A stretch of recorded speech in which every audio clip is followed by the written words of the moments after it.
Easy Mega Studio. Make Eritrea great again. Like, subscribe and share. كابتب تسمع معناه ننايبل كمي تخونو زغبركم تخطاتلتنا بزعبا هلو وتادراو خنتات ኢትዮጵያ ናይ ፋኖ ሓይልታት ዘመዝግቦ ዘለው አንጸባረቀ ዓወታትን አብይ አሰሊፎ ዘሎ ዝተፈላለዩ ሓይልታት ፍሉያት ኮማንዶታት ናይ ትግራይ ኤርትራን ኣብዝውግ ክህልወን ዝኽእል ተራን ብዝምልከት ብማቴዎስ ዘለዓለም ሰዳሎ ወታደራው ትንተናን ጸብጻብን ኣሎና ናብ ኩሉ ንኽባጻሕ ላይክ ሰብስክራይብ ሼር ብምግባር ተሓባበሩ ኣዋፍሩ እናበልና ድሕርዛ ሓጻር መሰጋገሪ ክንለሰኩም ኢና ሰናይ ምክትታል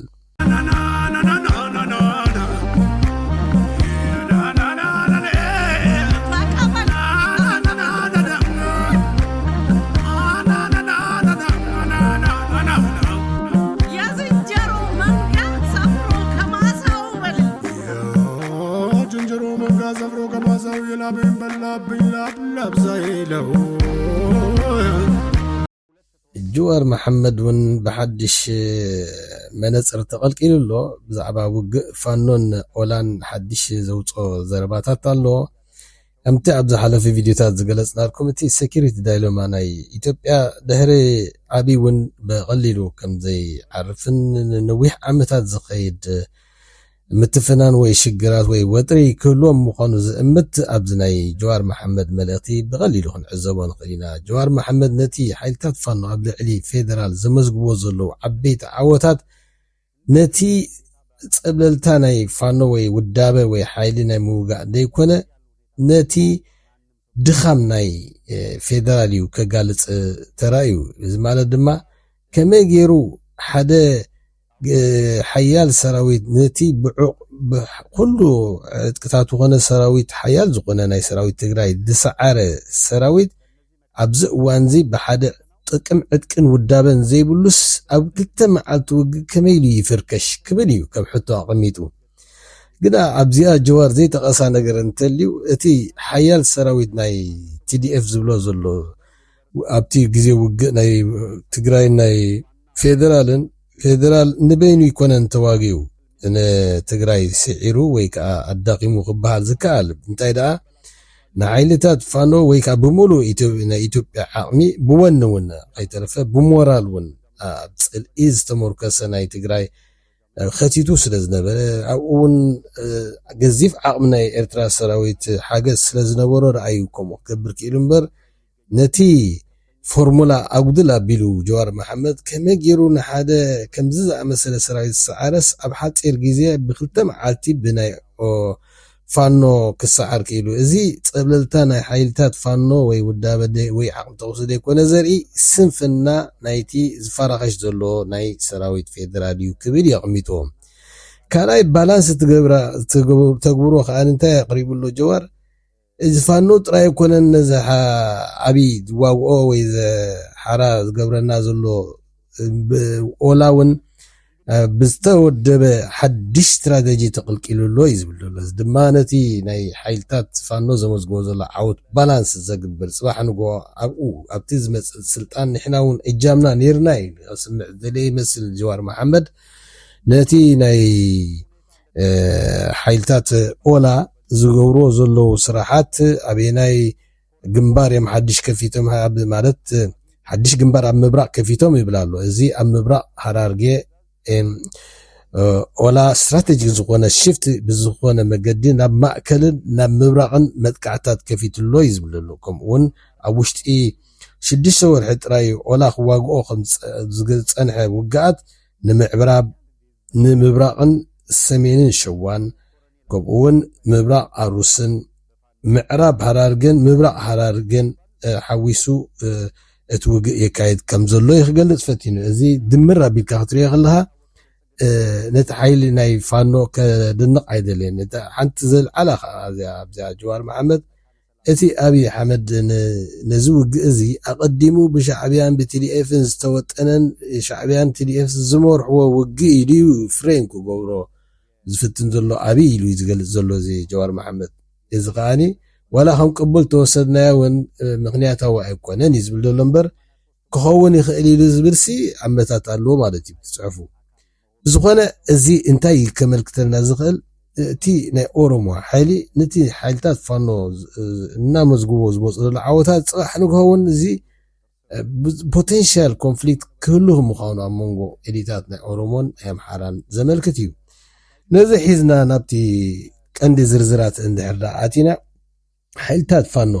فانو لعلي 26 وتهدراوت معسكراتات كم زدمسسون كم ودما بركز زباله ختماتات كم استوعاصرون كم مكان السلام زعمسول وي قدم امارا ساينت يلوم زغلصو نورو ام معراب ولو غينو ازي استراتيجيك ختما مقانو تواصيرو مخم زلون كمون بيستيما كمون وጫله حايق ماري كبابيتات دسين كبابيتات ولدان تواصيرو كم زلو كابتي جنبار زسولو عبايتا يزغل زلو بزي كازي لجهيد لجامبو جاما وريلو زبال وتاتاتون كم تواصر ميدياتات امحارا يقال حلوا بزي كازي واجع ون حارا خمزو قبروا يقلص علو هذا قبت استراتيجيكاو زقونه معوالتا نايزوق اب 5 معالتو تراي بركز زبول استراتيجيكاو معسكرات كتماتات بمدمساس اتي ولدا زي كي تتحازو زلع على اوافيرو درونات تواغا جتاتن كي ترفع اسلفو ناي ميكانايزن كومباين زغونه وق زكاي زولو زيف حل ميكانايز اسلفو ولديا قيت تتحازو كسا كوماندوتات فوليات وهابت دغفن اسلفي زواغا زولو እዚ ድማ እቲ ሰራዊት ብርሃኑ ጅላ ኣብ ወልድያ ዝገብሮ ዘሎ ውግ ወልድያ እንተተታሒዛ ፖለቲካዊ ክሳርኡ ጥራይ ዘይኮነ ስትራቴጂካዊ ኣገዳስነቱ እውን ንጎንደር ዘራኽብ መስመር ብምዃኑ ናይ ሞትን ሕየትን ውግ ክካየድ ተገዲድሎ ኣብዚ እዋን እዚ ሰራዊት ብርሃኑ ጅላ ኣብ ሰቆጣ ጋሽናን ወልድያን ተሓፂሩ ከም ዘሎን ጋሽና እንተተታሒዛ ድማ ሓደገኛ ሳዕቤናት ክህልዎ ምዃኑን ናይ ጋይንትን ናብ ጋይንት ዝወስድ መስመር ብምዃኑ ድማ ማለት ጋሽና ኢልካ ንጉና እንደሓዳ ተቆፃፂሮም ሓይልታት ፋኖ ናብ ባህር ዳር ገጾም ዘላግብ መስመር ተቆፃፂሮም ከም ማለት ስለ ዝኸውን እቲ ሰራዊት ብርሃኑ ጅላ ብዝከኣሎ ክዋጋእ ጥራይ ዘዋፅኦ እቲ ውግእ ብዝለዓለ ይቕፅል ኣለውን እቲ ኣብ ወልድያ ጋሽናን ሰቆጣ ዘሎ ሰራዊት ዝኾነ ናይ ሎጂስቲክ መስመራት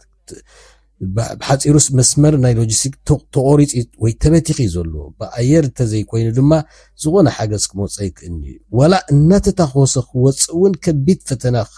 كسغر مخاني زغل زلو حصر زبلس اب كبا يزلو معناتي اتي كسا حجي نتقبلو زلو مسمرات كاب كلل عفار تبغيسو بحارا موجا سانك او كوينو ابزيك قرب اوان دما اتي حدا خابتون ليتنال جنرال معرق استشلمو ويك استعدلو كفيالو امدي تسمى جزيف حيلي ناي ميكانايزد حيزو ناب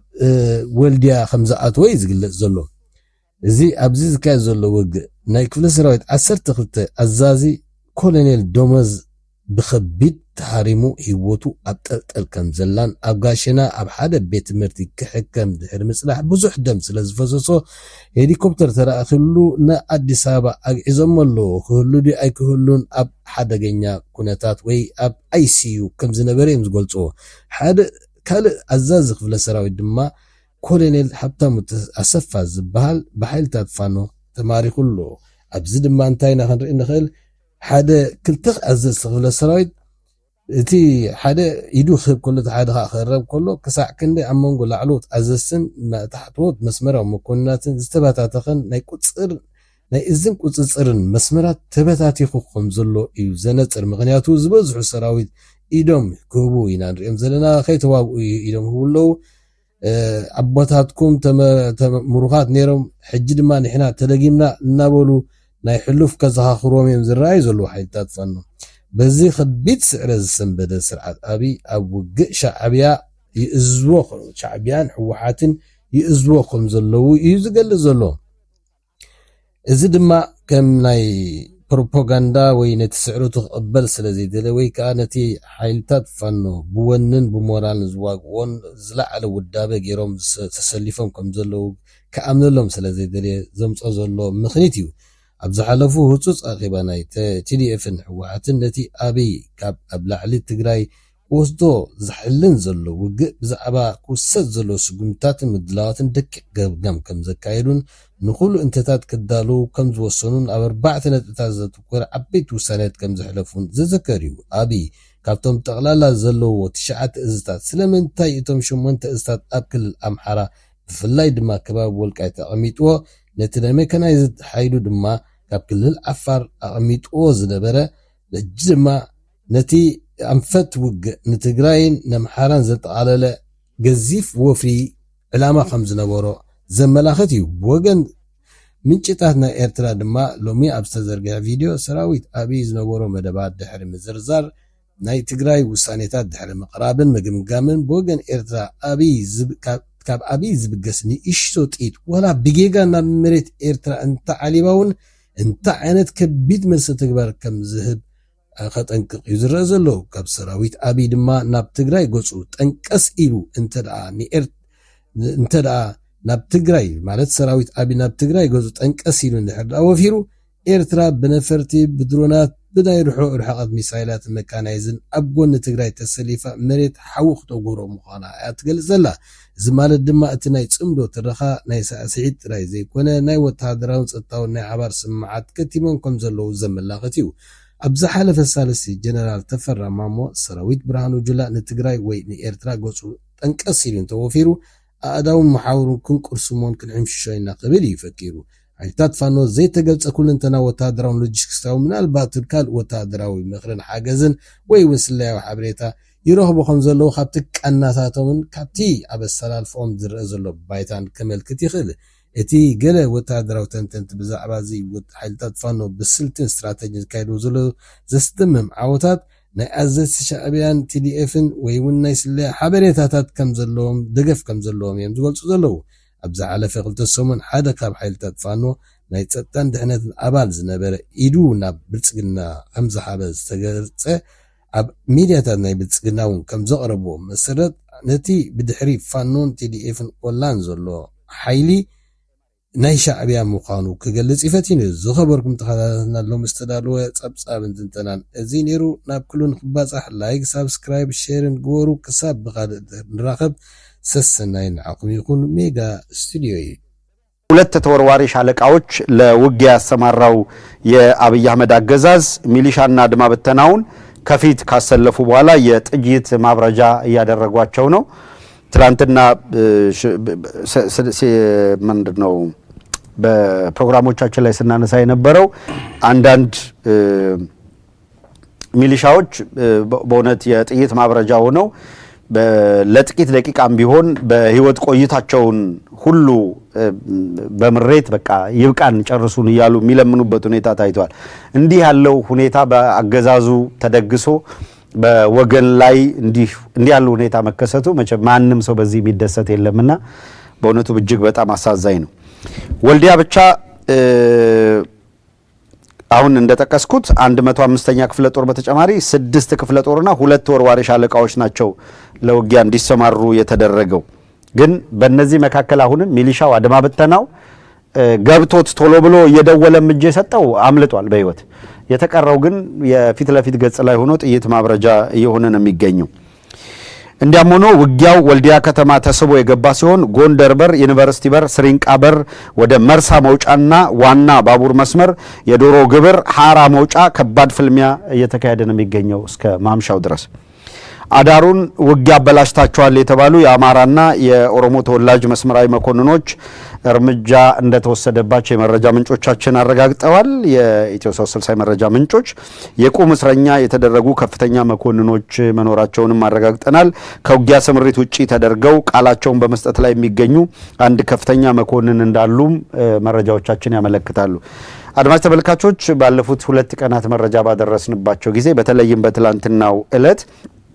ያገዛዙ ኃይል በቤተ መንግስት ተሰብስቦ ሲመክር ቆይቷል። የጥንቃቄ መልእክት ብለን በመከላከያ ውስጥ ያላችሁ አካላት በተለይ አማራ ተወላጆች በልዩ ሁኔታ ለመረሸንና የመታገት ታፍኖ የመሰወር ወዘተረፈ ጣፈንታ ይገጥማችኋል። ሰራዊቱ የላይኛው አመራር፣ የታችኛው መካከለኛው አመራር እርስ በራሱ የማይተማመንና ከፍተኛ ችግር ውስጥ የገባ መሆኑን ጠቁመን ነበረ። እንግዲህ በዚህ ሁኔታ ውስጥ ያመጣናቸውን መረጃ በአግባቡ ተጠቅሞ ራሱን ገለል ያደረገ ተጠቅሟል፣ አትርፏል። ያልሆነ ደግሞ ይኸው ለምርመራ የተባላለ የተረሸናለ ወደ እስር ቤት የገባለ የቁም እስረኛ የተደረጋለ ምርመራ ይጣራበት ብለው ዞር ያደረጉታል። ይህ ሁኔታ እንደተጠበቀ ሆኖ አራተኛ ቀኑን ባስቆጠረው በዚህ ዘመቻ በምዕራብ ወሎ የውጊያ ቀጠና ኮሎኔል ሀብታሙ አሰፋ የሚባል አዋጊ በፋኖ ኃይሎች እጅ መግባቱ ተረጋግጧል። የአብይ አህመድ አገዛዝ ለስምሪት ከሰጣቸው አዋጊዎች መካከል ኮሎኔል ሀብታሙ አሰፋ ሄዲ ስሜን መልስ ምን ያለ ሰው ነው ይመማረክ ያደርገዋል እንዲኒዝ ደሞ አሰፋ ብሎ የዛው የሚያባቱስ ጠቦ ይገኛል እንደዛው እጅ ሰጥቶ። ለማንኛውም ሀብታሙ ኮሎኔል ሀብታሙ አሰፋ የሚባል አዋጊ በፋኖ ኃይሎች እጅ ገብቷል። መረጃዎችን እየሰጠነ የሚገኘው በአውደ ውጊያ ቁጥራቸው በውል ያልታወቀ የብልጽግና ጥምር ጦር አባላት ሙትና ቁስለኛ ሆነዋል ያለው የግንባር መረጃችን የፋኖ ኃይሎች በመካነ ሰላም ከተማ መግባታቸውን በዛሬ ዕለት አረጋግጠዋል። መካነ ሰላም በምዕራብ ወሎ የሚገኝ ከተማ ነው። ቤተ አማራ ምዕራብ ወሎ አካባቢ የቀድሞ በአጠቃላይ መጠራው አማራ ሳይንት እየተባለ ይጠራ የነበረው ነው። በሂደት መካነ ሰላም ዋና ከተማው ነው። በኋላ በ1983 በኋላ መካነ ሰላምን የሙሉ ሳይንት አካል መሆኑን ቀንሰው ቦረና የሚል ተቀጥላ የሆነ ስም ጨምረውለታል። የሆነ ሆኖ መካነ ሰላም የዋና ከተማው በፋኖ ቁጥጥር ስር ውሏል። ይህ ስትራቴጂክ ከተማ ነው። በነገራችን ላይ መካነ ሰላም በመርጦ ለማርያም በአባይ ሸለቆ ከጎጃም ጋር መገናኛ ብሪጁ እሱ። ስለዚህ በመርጦ ለማርያምና በመካነ ሰላም መካከል የሚገኝ ድል ጎጃምንና ጎንደር ያለውን ኃይል ያስተሳስራል። ከዛ ለጋምቦ ለገሂዳ እነዚህ ጃማ ወረኢሉ ከፋኖ ነጻ ሲያወጣቸው ከሸዋ ጋር ጎጃም ጎንደር ሸዋ አንድ ተሳሰረ ማለት ነው። ከጂኦግራፊ አንጻር ከዚሁ ከመካነ ሰላም ቀጥሎ የደንሳ የሚባለው የአማራ ሳይንት አንዱ ክፍል አለ፣ የመሀል ሳይንት የሚባለው። ከዚያ ቀጥሎ ዋና ከተማው አጅባርን ተንተርሶ ውጊያዎች የሚካሄድባቸው በመቅደላ ጫፍ ያሉት እዋ የሚባለው አካባቢ ጓሜዳ አካባቢ ጠንካራ ውጊያ እየተካሄደ ነው ያለው። ይሄ ማለት ከደቡባዊ ጎንደር ሰማዳ ጋር የበሽሎ